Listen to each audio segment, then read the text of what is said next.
Today, this video is going to focus on the difference between additive comparisons and multiplicative comparisons. And then we're really going to focus on how to solve multiplicative comparisons. While we're doing this, we are going to use the 3-read strategy. Some of you may have seen this and heard about this from your teacher at school. If you haven't, I'm going to introduce it to you now.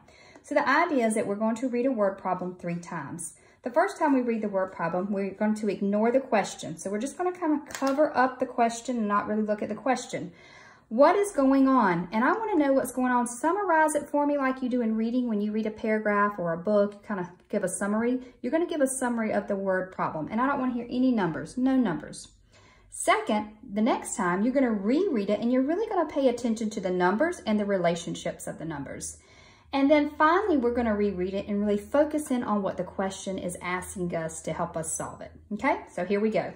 So this is an example of an additive comparison word problem.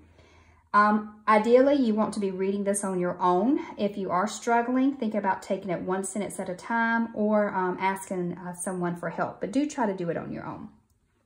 It says, Caitlin ran 4 laps around the football field. Jake ran 3 more laps than Caitlin around the football field. So I'm going to stop there because I'm going to ignore the question. And the first thing I want to know is what's going on. And I want to talk about what's going on with no numbers. So I can see that I've got Caitlin. Caitlin's running around the football field. And I've got Jake and he's running around the football field. Okay. And so that's all I know. They're running laps around the football field. So you can see how I kind of summarize that without including any numbers. The second time, we're going to look at the relationship and the numbers. And we're going to kind of write some things or draw some things to kind of help us. So I'm going to reread it. Caitlin ran 4 laps around the football field. Jake ran 3 more laps than Caitlin around the football field. So the numbers, I can see that I have 4 laps here, and that's Caitlin. So I'm going to put Caitlin, she ran 4 laps. All right, and then Jake, he ran 3 more laps than Caitlin. So he ran 3 more laps. So Jake ran what Caitlin ran plus 3 more laps, okay? So now I'm going to look at the question. So Caitlin ran 4 laps around the football field. Jake ran 3 more laps than Caitlin. How many laps did Jake run? So you can see we already know how many laps that Caitlin ran. We really want to focus in on Jake. How many laps did Jake run? So to help me with that, I'm going to use bar models. So I'm going to show and represent Caitlin's laps. I'm going to show that she ran 4 laps. And I'm going to put a K for Caitlin. All right, now I'm going to look at Jake, and I'm going to represent what Jake ran. Jake ran what Caitlin ran, so I'm going to just kind of copy this down because Jake ran that, but he also ran 3 more laps.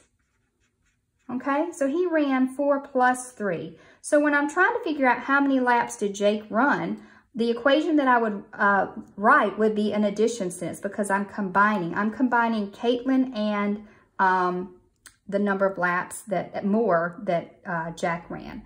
So my equation would be 4 plus 3 equals, and I'm going to put an L for laps, and that's a variable we put in for our unknown.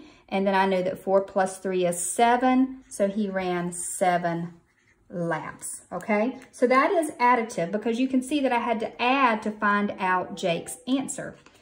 The answer for Jake about how many laps he ran. So let's compare that word problem to this word problem. And this word problem is called a multiplicative comparison word problem, product unknown, all right? So it says, once again, try to read it on your own if you can. We're going to use the 3-read strategy, okay? I'm going to read it the first time for what's going on. Caitlin ran 4 laps around the football field. Jake ran 3 times as many laps around the football field. I'm going to stop there. I'm not going to pay attention to the question. So I'm going to summarize what's going on. I'm not going to talk about any numbers. So once again, Caitlin's running around the football field and Jake is running around the football field. That's what's going on. Second, I'm going to reread it and talk about the numbers and relationships. Caitlin ran 4 laps around the football field. Jake ran 3 times as many laps around the football field.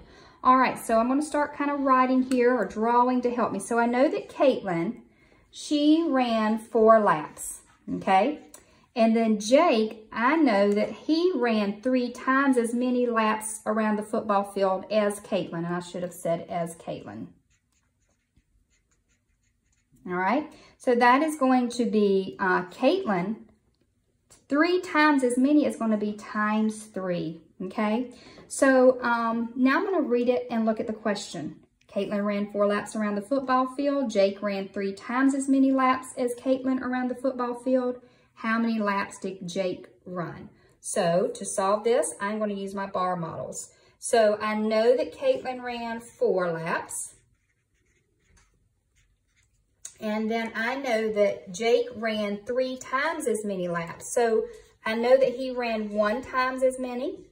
And I can think about that. I know that Caitlin times 1 or 4 times 1 would be 4. And then he did it a second time, which would be my 4 times 2. And then did it a third time, 4 times 3. And I could see that that would give me 12 laps. Okay?